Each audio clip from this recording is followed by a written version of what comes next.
This is the COMA Girl Daily Podcast, written by Stephanie Bond. October 14th, Friday.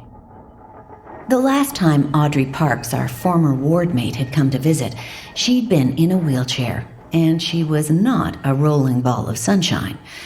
This time, she was on what sounded like metal crutches, and I hoped she was in a better place. "Hello, veggies," she said, sounding cheerful enough, but I was wary. "No new roomies to take my place yet?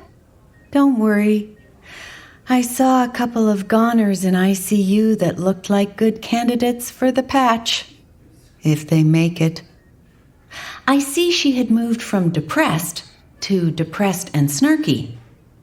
"You'll be happy to know that traffic still sucks. The weather still sucks, and the economy is in the crapper. The company I used to work for went out of business, not that I could get my old job as a bookkeeper back anyway. Apparently, my IQ has dropped 50 points.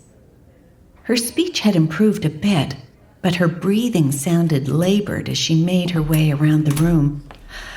"But I'm still smart enough to know to keep my ears open when I made the rounds in physical therapy, speech therapy, and head therapy. And guess what? I know more about each of you than you probably do. You know the doctors and nurses are never straight with you or your families. Karen, do you want to know what you have ahead of you? If you ever wake up, you'll probably never walk again. Did anyone tell you your spinal cord was crushed when you fell? No? Well, now you know."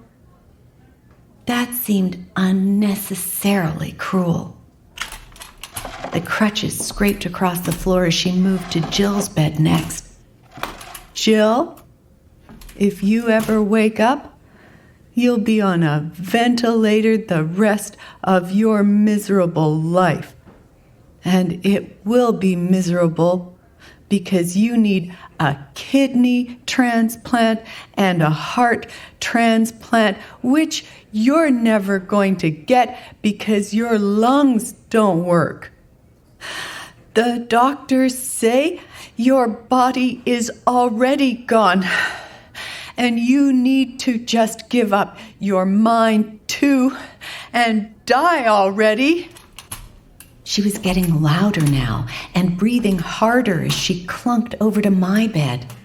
"And you, COMA girl, I saw your picture on TMZ today. Aren't you special with your baby and your headscarves? But you know what they're not telling you?" "What?" The door banged open. "Audrey," Teddy said in a calm voice, "you shouldn't be in here. Come with me." "You know what they're not telling you, COMA girl?" she shouted. "What?" "That's it," Teddy said.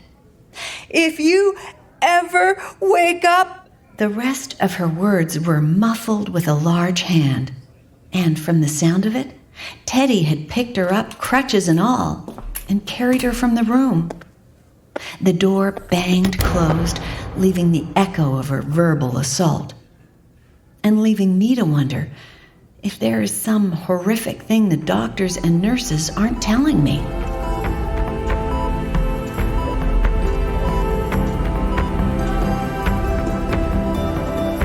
Hi there. This is Stephanie Bond, author of the COMA Girl Daily Podcast. The drama keeps building, doesn't it? If you're enjoying this story, I hope you'll consider leaving a 5-star review wherever you listen to podcasts to help more people find COMA Girl. Thank you so much. And come back tomorrow for another can't-miss episode of COMA Girl.